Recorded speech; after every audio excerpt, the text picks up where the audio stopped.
Furious Ruto fires Gladys Wanga'S husband after she exposed and caused a huge political storm on social media platforms over extrajudicial killings. Welcome back to our channel. Don't forget to like, share and subscribe to Real News Updates Media, the channel where you get all your trending politics. Now, Gladys Wanga caused a political storm with a statement she posted.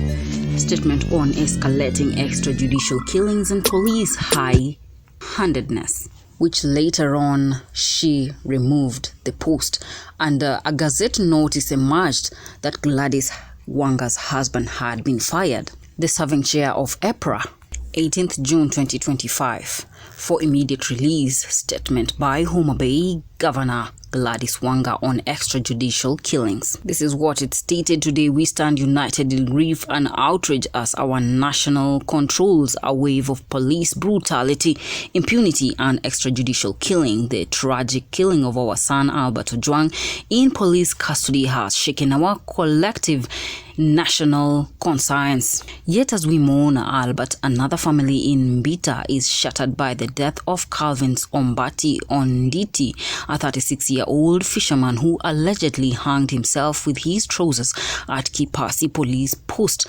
Mbita. The post-mortem at the Homa Bay County Referral Hospital will reveal the truth. Yesterday in Nairobi, Philip Okech was shot during protests against these very killings. We watch a video of an armed young man selling masks shot at a point-blank range by a masked police officer. This is chilling act captured on video underscores the brazen police brutality. Today, Gabriel Mwita Chacha, 34-year-old, has been brought to the county referral hospital with life-threatening injuries arising from police beatings in Renati Island. Enough is enough. The preparators of these extrajudicial killings must face the full force of the law. The Kenyan Police Service must carry their own cross. We condemn these atrocities and demand accountability, the immediate prosecution of all officers involved, including these bearing command responsibility. Commitment to the 10-point agenda. The ODM-UDA agreement explicitly prohibits extrajudicial killing. We are holding the broad-based government to this commitment. Our support for the broad-based government does not extend to extrajudicial killing and police brutality. We draw the line on extrajudicial executions. Illegal and unconstitutional repression is not part of the agreement. What do you think about Gladys Wanga's extrajudicial killing post and immediately deleted? Remember, Gladys Wanga is a very close ally of Raila Odinga and the Homa Bay governor. But Wanga has a point.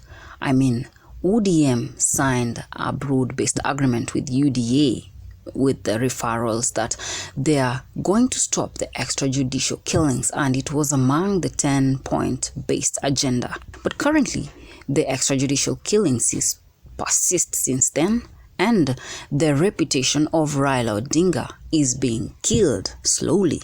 Now, why do you think Gladys Wanga's husband was actually fired and a Gazette notice was issued by President William Ruto? What do you think about Gladys Wanga's extrajudicial killings post that she posted and withdrew within minutes after posting it? Wanga could have caused a political tension between her and Ruto, leading to the firing of her husband because she was exposing the police brutality and extrajudicial killings that is going on under the police force. Kenya already has enough tension, and now Wanga wants to make it even worse when she is exposing things. There's a story Wanga has talked about. I've not even heard about it anywhere until when she mentioned. Kenyans are still angry over the Albert Ojwang's murder case that the police insinuated he had banged his head on the wall, making it look like suicidal. Yet it wasn't when the post-mortem results revealed the actual truth that he was murdered. Now, Wanga went ahead on her post to state that Calvin Omondi Onditi, a 36-year-old fisherman who allegedly hanged himself with his trousers at Kipasi Police Post, Mbita, Who has even heard of that story until Wanga said it?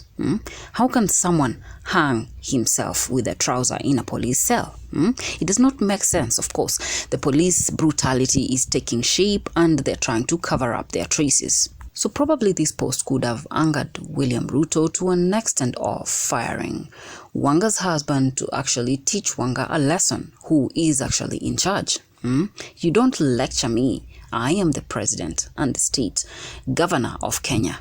What do you think? Wanga'S post could also create much more tension because Kenya currently is in a state of tension, panic, and the demonstrations are back because of police brutality. So when Wanga made that post, it is actually making matters worse. It is like inciting Kenyans to go to the streets over the police brutality and extrajudicial killings. And this is not the first time Wanga is actually lecturing Ruto. There is that time they announced the death of wWanga. You remember that period where they were going through terrible grief?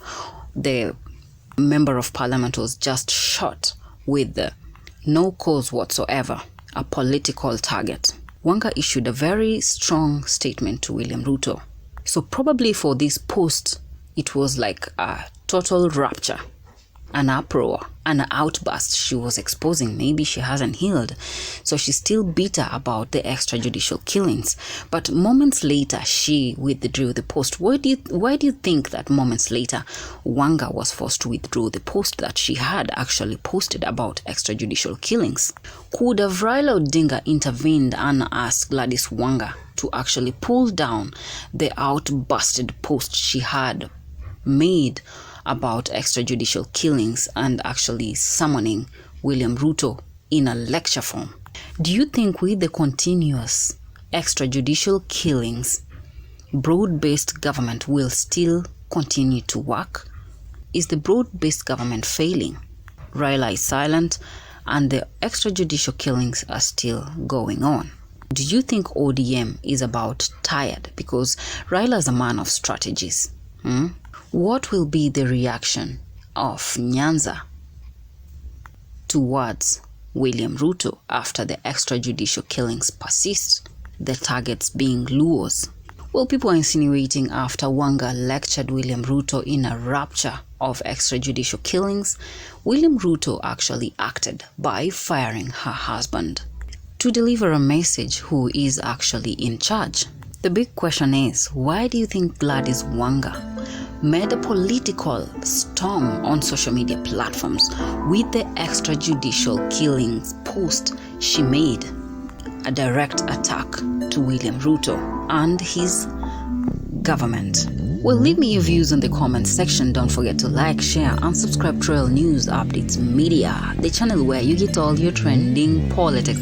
In case it's your first time to listen into Royal News, press the subscribe button and ring the notification bell so that you can be fast to receive the news bulletins once we upload them. JD Ishmaels.